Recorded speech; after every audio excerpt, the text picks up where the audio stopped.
That's right. So you've been fooling us all these years with your gardens in the hotels. I'm not responsible for my own press. Let's take a look over there. Well, Bali, let's talk about your signature tropical gardens, the ones we see in hotels across Bali. They're an eclectic mix of Japanese water courtyards, English country gardens, even Majapahit ruinscapes. And you're still evolving.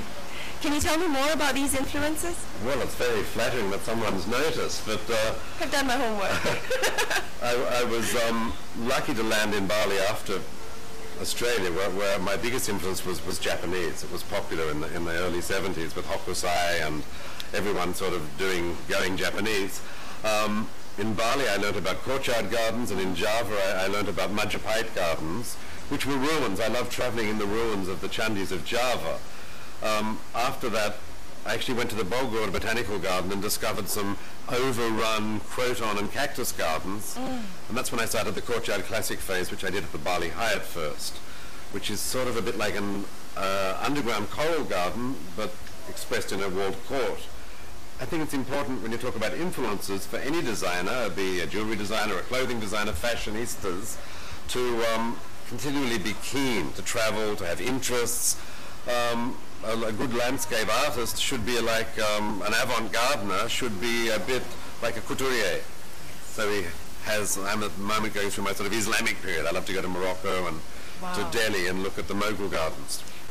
Well, you know, Marty, in your 20-odd years, you've worked with a very impressive list of clients, including David Bowie, Frank Lloyd Coppola, and I saw the pictures of the Turtle Inn in Belize. They're gorgeous.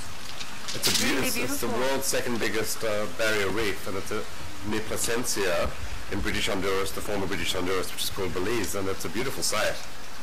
Well, what are they like as customers? Film people, they're artists. You know, they have an artistic temperament. David Bowie was very elegant. It was in Musty, which was a sort of, rich man's paradise. I was dealing with a bank of lawyers, but the English pop stars are more real. Now, the Americans have attitude, so, but Francis Coppola is a very loving guy. Francis' most famous words, if you can't eat it and you can't buy it, I don't want it. But he wanted an extension of his family. He's a very family-oriented person, so he kept it very, eclectic, but sort of Francis Coppola is very eccentric, so there's a lot of mad things from his films, and great music always, and great pizzas.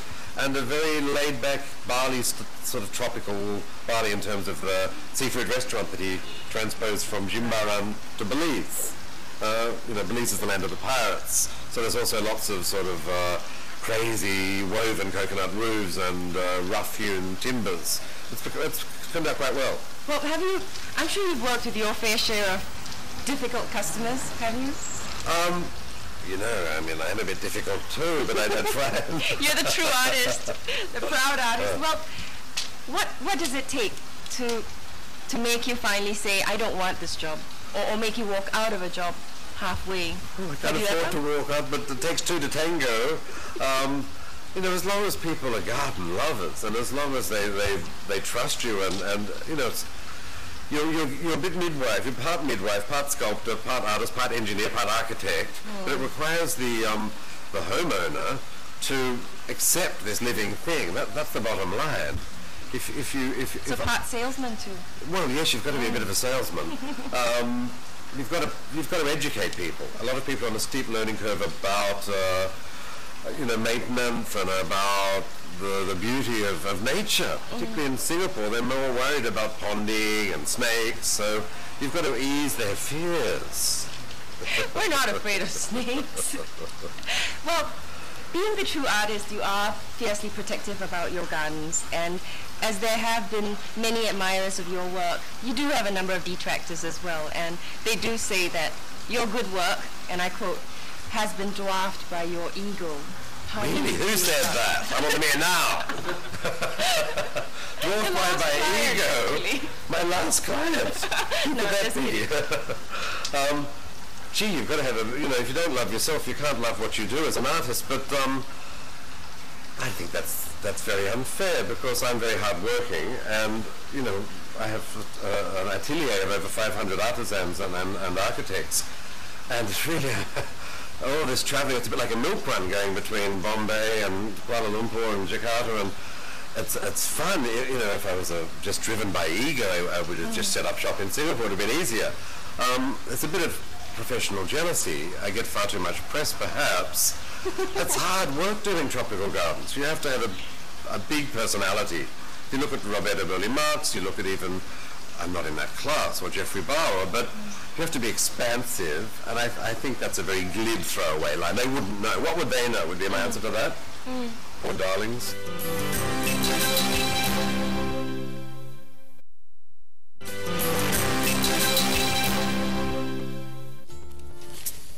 Apart from landscaping and garden design, Made Wijaya is also something of a scribe. He's written 6 books, including some on his experiences in Bali and about Balinese culture. His latest effort is a compendium on Balinese architecture. Made, let's talk about your new book, Architecture of Bali. It's a wonderful documentation of some 30 years of architectural masterpieces. How important was it for you to have this book published? Well, incredibly important, because I felt it was important for the marketplace, for the students, the Balinese architects themselves, to have a compendium. It's called a source book of form, modern and traditional. There's a confusion out there about what is Balinese architecture. The so-called Bali style that's being trumpeted around the place, it's not Balinese at all, it's not balanced. And I wanted to remind people of the lines that you find in the beautiful old buildings that have gone. So it was important to me, because I was terrified that something would happen before I could get these photos into print. It's not just this, exotic, glamorous pastiche of Chinese and Indian styles. The bones are good, like Japanese and Chinese architecture. So I wanted to show people that, and I thought that can be my gift. As a sort of guardian of traditional Balinese architecture, as a watchdog of cultural prostitution, I really wanted to get this out, particularly this year after the bomb. So I'm thrilled the way it's gone. It's been very well received around the world, particularly in Singapore. Good to hear. Well, talking about buildings and building, you're also quite an outspoken critic of the unchecked mass development of Bali into a tourist destination. What's your biggest concern? Well, it's the influence of crass tourism. I mean, the wonderful flamboyant Minister of Tourism, Nesahati is Yorp Ave, used to say, let's hope that cultural tourism, which we all love in Bali, doesn't become a culture of tourism. Well, it really had become a culture of tourism by the time the bomb went off. Hopefully this book will remind people of the classical wonder that is the real Bali, the Bali behind the moniker cheap exotic playground. Underneath that seemingly cheap exotic playground is the world's last surviving god-king kingdom, with South Indian Hindu ritualism as its root. Well, the key word here is balance. How do you balance between centuries of tradition and tourism, which we all know is essential for Bali's economic sustenance? Can you find that balance? The Balinese are extremely balanced. It's a very resilient culture. They resisted all sorts of invasions, colonial, Islamic, even tourism has been resisted. The Balinese go on being Balinese. Balinese architecture survives in the temples and for a great part in the palaces.